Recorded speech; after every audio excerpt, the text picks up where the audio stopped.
சொல்லி இருந்தாலும், எங்கு படித்திருந்தாலும், ஏன் நானே சொன்னாலும் உன்னுடைய புத்திக்கும் பொது அறிவுக்கும் பொருந்தாத எதையும் நம்பாதே. யாருக்காவது கொடுக்கணும்னா அந்த கை நீள மாட்டேங்குது. ஆனா இப்படி காசை கரியாக்குறதுக்கு மட்டும் எல்லா வேலையும் செய்யறாங்க. வயதானவர்கள், படுத்த படுக்கையா இருக்கிறவங்க, இதய நோயாளிகள் எல்லாரும் இதுல பாதிக்கப்படுறாங்க. அத மக்கள் உணர்றதே இல்லை. சாப்பிட்டுட்டு உடம்பு சரியில்லாம கடைசியா பார்த்தா அதுக்கு ஒரு லேகியம் வேற தயாரிச்சு விக்கிறாங்க. இந்த லேகியம் சாப்பிட்டா அது பேரே தீபாவளி லேகியமா. அப்படி எதுக்கு திங்கணும்ன்ற பன்றி அவதாரம் எடுத்து அந்த கடலுக்குள்ள இருந்து அந்த பாய, அதாவது பூமிய கடலுக்குள்ள இருந்து எடுத்துக்கிட்டு வந்தாராம். அது என்னன்னா இரண்யாட்சதன் அப்படின்னு ஒருத்தன் நம்ம பூமிய பாயா சுருட்டி கடலுக்குள்ள ஒளிய வச்சுட்டானா.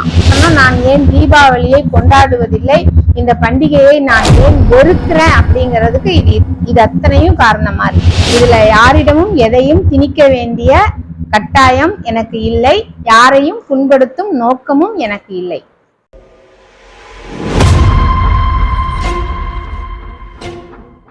தோழர் வணக்கம். இந்த தீபாவளி பண்டிகையை மக்கள் எதற்காக கொண்டாடுகிறார்கள்? ஒரு பகுத்தறிவாளராக உங்களுடைய பார்வையில். இந்த தீபாவளியே ஒரு புராண புரட்டு கதை. அது என்னன்னா, இரண்யாட்சதன் அப்படின்னு ஒருத்தன் நம்ம பூமிய பாயா சுருட்டி கடலுக்குள்ள ஒளிய வச்சுட்டானா. ஆனா அந்த பூமிய பாயா சுருட்ட முடியுமா அப்படின்றத ஒரு கேள்வி அங்க கேட்கணும். அது உருட்டி விட்ட கதை அது அப்படின்றது இதுலயே தெரியுது. கடலுக்குள்ள ஒழிச்சு வச்சுட்டாராம். அப்ப அவர் எங்க நின்று ஒழிச்சாருன்னு தெரியல. அந்த கடல் எங்க இருக்குன்னு அது தெரியல, ஒழிச்சு வச்சுட்டாராம். அத விஷ்ணுன்றவரு பன்றி அவதாரம் எடுத்து அந்த கடலுக்குள்ள இருந்து அந்த பாய, அதாவது பூமிய கடலுக்குள்ள இருந்து எடுத்துக்கிட்டு வந்தாராம். எடுத்துக்கிட்டு வந்தோடனே என்ன ஆயிடுச்சான், அந்த பூமிக்கு இந்த விஷ்ணு மேல லவ் வந்துருச்சான். லவ் அவரு கூட உறவு கொண்டு ஒரு உருவம் பிறக்குது. அவர் பெயர் தான் இந்த நரகாசுரன் சொல்றாங்க. அங்க ஒரு கேள்வி எனக்கு எழுது. அது என்னன்னா, விஷ்ணு ஒரு கடவுள், இந்த அம்மா பூமி. பூமி உயிரற்றது. எங்கேயாவது பூமியும் கடவுளும் புணர்ந்து கொள்ள முடியுமா? ஒரு அறிவுக்கு புறம்பான ஒரு கதை, பகுத்தறிவுக்கு புறம்பான ஒரு கதை. அதுல வேற என்னன்னா, எனக்கு என்ன இன்னொரு கேள்வி, விஷ்ணு ஒரு கடவுள், அவருக்கு எப்படி நரகாசுரன் பிறப்பாரு? அவரு புள்ள கடவுளா தானே இருக்கணும். நரகாசுரன் பிறந்துட்டாரு, ஒரு வழியா பிறந்துட்டாரா? பிறந்துட்ட பிறகு அசுரனா இருக்கிறாரு, அவரை கெட்டவனா சித்தரிக்கிறாங்க. அவர் ஏதோ கசேருன்ற ஒரு பொண்ணை லவ் பண்றாராம். அந்த பொண்ணை யானை உருவம் கொண்டு போய் அபகரிச்சுக்கிட்டு சிறைப்படுத்துறாராம். அது மட்டும் இல்லாம தேவர்களுக்கெல்லாம் அவர் ரொம்ப தொல்லை கொடுத்துட்டு இருக்கிறாராம். உடனே தேவர்கள் எல்லாரும் ஒன்னா சேர்ந்து அவங்க அப்பா, யாரு நரகாசுரனுடைய அப்பா விஷ்ணு கிட்ட போய் முறையிடுறாங்களாம். உடனே அப்பா என்ன பண்றாராம், நான் அவனை கொன்னுடுறேன்னு சொல்லிட்டு கிளம்பி வர்றாராம். யாரு? பெத்த பையனை, அவர் பெத்த பிள்ளைய கொல்றதுக்கு வர்றாராம். உடனே கொல்ல வரும்போது அந்த அம்மா கூட பூமாதேவின்றவங்க இருக்காங்கல்ல, ஏங்க நானும் வரேங்கன்னு சொல்லிட்டு அவங்களும் வராங்களாம். பெத்தவங்களே பெத்த பிள்ளைய கொல்றாங்களாம், நரகாசுரனை வதை செய்து கொல்றாங்களாம். அந்த கொல்லும் போது அவரு கேட்டுக்கிறாராம், யாரு? நரகாசுரன். அப்பா என்னுடைய இறப்ப எல்லாரும் கொண்டாடணும் அப்படின்னு வேண்டி கேட்டுக்கிறாராம். இதுல எனக்கு என்னன்னா, இது ஒரு புரட்டு கதையா இருந்தாலுமே இந்த நரகாசுரனை ஒரு கெட்டவனா சித்தரிக்கிறாங்க. என்னதான் இருந்தாலும் பெத்தவங்க பிள்ளைய கொல்லலாமா? இப்ப அப்ப பையனை கொன்னத நம்ம இன்னைக்கு யாரோ ஒரு அப்பா ஒரு பையனை கொன்னுட்டான்னு வச்சுக்காங்க, செய்தித்தாள்ல போட்டு எவ்வளோ நம்ம அவங்கள செய்தியில உருட்டிட்டு கிடக்குறோம், எப்படியெல்லாம் அவஸ்தைப்படுறாங்க, ஒப்பாரி வச்சு அழுகுறாங்க. ஆனா அதை எப்படி கொண்டாட முடியும்? இந்த கேள்விதான் எனக்கு. ஏன் மக்கள் இன்னும் மாறாம இருக்கிறாங்க? அப்பா பையனை கொன்னத, இழவு வீட்டுல ஒரு மனிதனை இழிவுபடுத்தினத நம்மளுடைய உறவுக்காரரா, புராண புரட்டு கதையா இருந்தாலும் அவனை ஒரு அசுரனா சித்தரிக்கிறதுனால அந்த நரகாசுரரை என்னுடைய உடன்பிறப்பா நான் நினைக்கிறேன், என்னுடைய இரத்த உறவா நான் நினைக்கிறேன். அவர் இறப்ப நான் எப்படி கொண்டாடுறது? எனக்கு சிரிப்பு மகிழ்ச்சி எல்லாம் வரல, ரொம்ப வருத்தமான நாளா இருக்கு.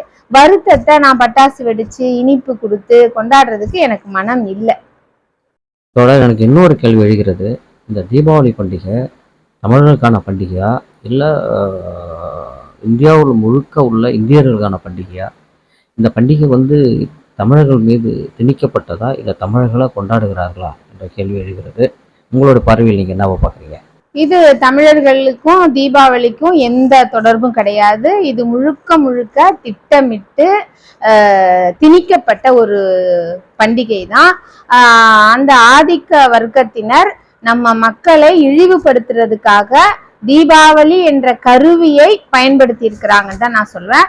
நம்ம மக்கள் என்ன ஏதுன்னே தெரியாம கொண்டாடணும், எல்லாமே கொண்டாடிடணும், தண்ணி அடிக்கணும், சரக்கு அடிக்கணும், அன்னைக்கு ஜாலியா இருக்கணும், லீவு கிடைக்குது, கொண்டாடணும், அவ்வளவுதான். என்ன ஏது காரணம்லாம் தெரியாது.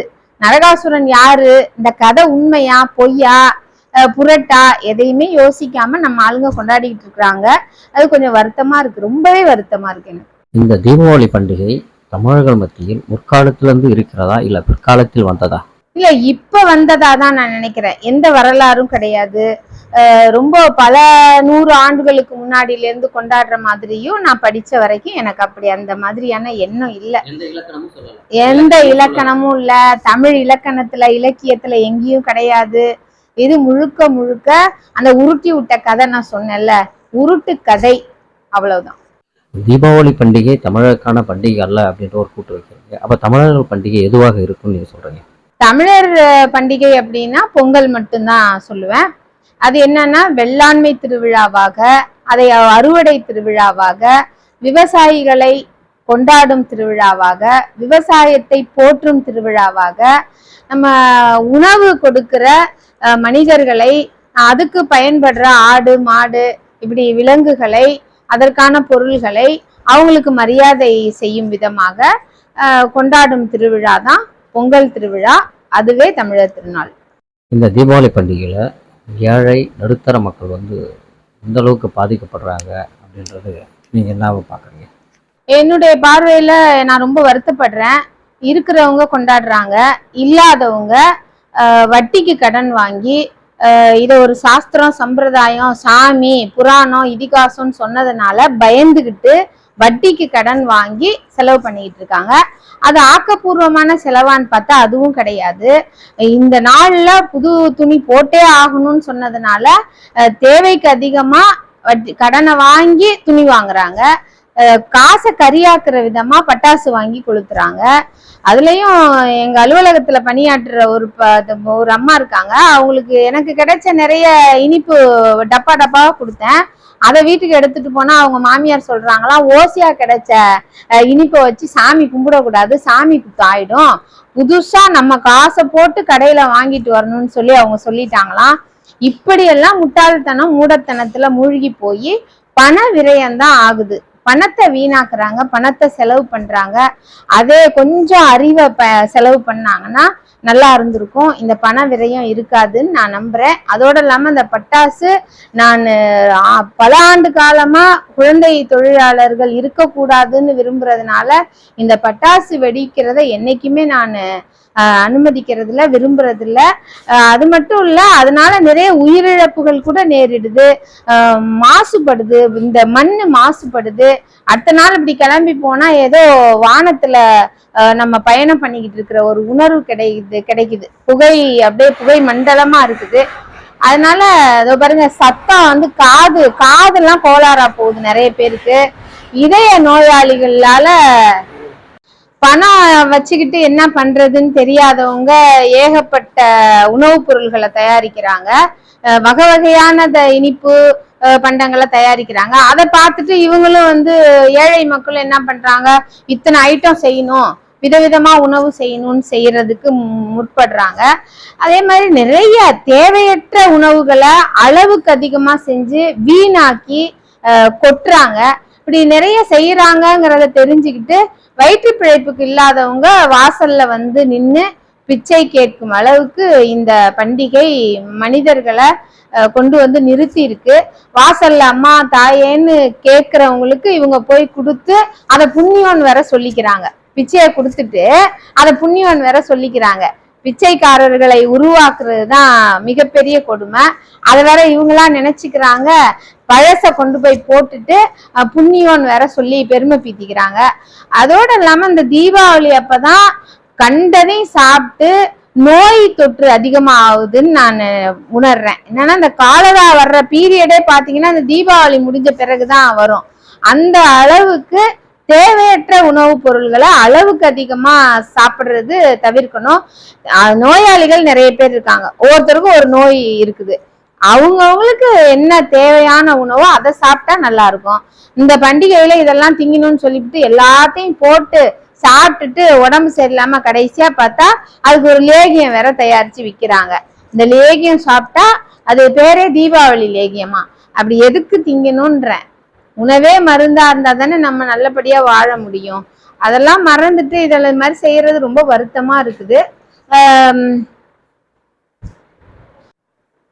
இந்த போட்டி போட்டுக்கிட்டு பட்டாசு வெடிக்கிறதுல நிறைய பேருக்கு சவுண்ட் அலர்ஜி வரும். அதாவது அலர்ஜினா ஒவ்வாமைன்னு சொல்லுவாங்க. அது நிறைய பேருக்கு சத்தத்துல ஒவ்வாமை வரும். இப்ப என் பொண்ணு கூட வீட்டை விட்டு வெளியில வர மாட்டாங்க. ஒரு 3 நாளைக்கு அப்படியே அந்த அறைக்குள்ளே அடைஞ்சு கிடப்பாங்க. இப்ப நீங்க கூப்பிட்டா கூட என்ன கொடுத்தாலும் வெளியில வர மாட்டாங்க. அது மாதிரி இதய நோயாளிகள் இருப்பாங்க. நிறைய நோயாளிகள் இருக்கிற இடத்துல அளவுக்கு அதிகமான அந்த அதிர்வோட பட்டாசு சத்தமா யார் வெடிக்கிறதுங்கிறதுல மகிழ்ச்சி அடைகிறாங்க. ஆனா வயதானவர்கள், படுத்த படுக்கையா இருக்கிறவங்க, இதய நோயாளிகள் எல்லாரும் இதுல பாதிக்கப்படுறாங்க. அத மக்கள் உணர்றதே இல்லை. ஏதோ ஒண்ணு கொண்டாடுறதுக்கு ஒரு வாய்ப்பு. இந்த நாள்லதான் சரக்கெல்லாம் அதிகமா விற்பனை ஆகுதுன்னு வேற சொல்றாங்க. கொண்டாடும் போது இந்த பாட்டாளி மக்கள்லாம் கொண்டாடணும், அன்னைக்கு கவலை மறந்து இருக்கணுமா, அதுக்காக சரக்கு அடிச்சுட்டு அதுல விபத்து நேர்ச்சியெல்லாம் நிறைய ஏற்பட்டு அதுல அடிபட்டுக்கிட்டு வருவாங்க மருத்துவமனைக்கு. இது எல்லாமே தான் காரணம். நான் ஏன் தீபாவளியை கொண்டாடுவதில்லை, இந்த பண்டிகையை நான் ஏன் வெறுக்கிறேன் அப்படிங்கிறதுக்கு இது அத்தனையும் காரணமா இருக்கு. ஒரே ஒரு அறிவியல் காரணம் சொல்லிட்டு ஒரே ஒரு பலன், இது கொண்டாடுவதனால் பலன் ஏழை மக்களுக்கு அல்லது நடுத்தர வர்க்க மக்களுக்கு இது கொண்டாடுவதனால் இந்த பலன் கிடைக்குது அப்படின்னு சொன்னா மனம் வந்து ஏத்துக்கலாம், மகிழ்ச்சியா கொண்டாடலாம். இவ்வளவு பணத்தையும் அழிக்கிறத ஒரு ஏழை மாணவர்களுக்கு கல்வியை கொடுக்கறதுக்கு பயன்படுத்தலாம். பணம் நிறைய இருக்குன்னு சொல்லி கொண்டாடிக்கிட்டு இருக்கிறவங்க யாருக்காவது கொடுக்கணும்னா அந்த கை நீள மாட்டேங்குது. ஆனா இப்படி காசை கரியாக்குறதுக்கு மட்டும் எல்லா வேலையும் செய்யறாங்க. இதெல்லாம் தான் மனிதனை மனிதனா மதிக்காம இருக்கிறதுக்கு இதெல்லாம் ஒரு எடுத்துக்காட்டா நான் பாக்குறேன். நீங்கள் இந்த தீபாவளி பண்டிகையை கொண்டாடுனதே இல்லையா, இல்ல இடையில கொண்டாடலையா? இல்ல, நான் குழந்தையில இருந்தே கொண்டாடினது இல்ல. பெரியாரியத்தை வாழ்வியலாக கொண்டு என்னுடைய அப்பா வாழ்ந்து வழிகாட்டிட்டு போயிருக்கிறாங்க. எங்க அப்பா குழந்தையில இருந்து நாங்க தீபாவளி கொண்டாடினது இல்ல, பட்டாசு வெடிச்சது இல்ல, இனிப்பு பலகாரம் செய்து சாப்பிட்டது இல்ல, நாங்க தீபாவளி கொண்டாடினதே இல்லை இன்று வரை. யார் சொல்லி இருந்தாலும், எங்கு படித்திருந்தாலும், ஏன் நானே சொன்னாலும் உன்னுடைய புத்திக்கும் பொது அறிவுக்கும் பொருந்தாத எதையும் நம்பாதே என சொன்ன பகுத்தறிவு பேராசான் தந்தை பெரியாரின் வழியில் பயணித்து கொண்டிருக்கும் நான் என்னுடைய தனிப்பட்ட கருத்தை, என்னுடைய பொது அறிவுக்கு பொருந்திய கருத்தை மட்டுமே இங்க பதிவு பண்ணியிருக்கேன். இதுல யாரிடமும் எதையும் திணிக்க வேண்டிய கட்டாயம் எனக்கு இல்லை, யாரையும் புண்படுத்தும் நோக்கமும் எனக்கு இல்லை.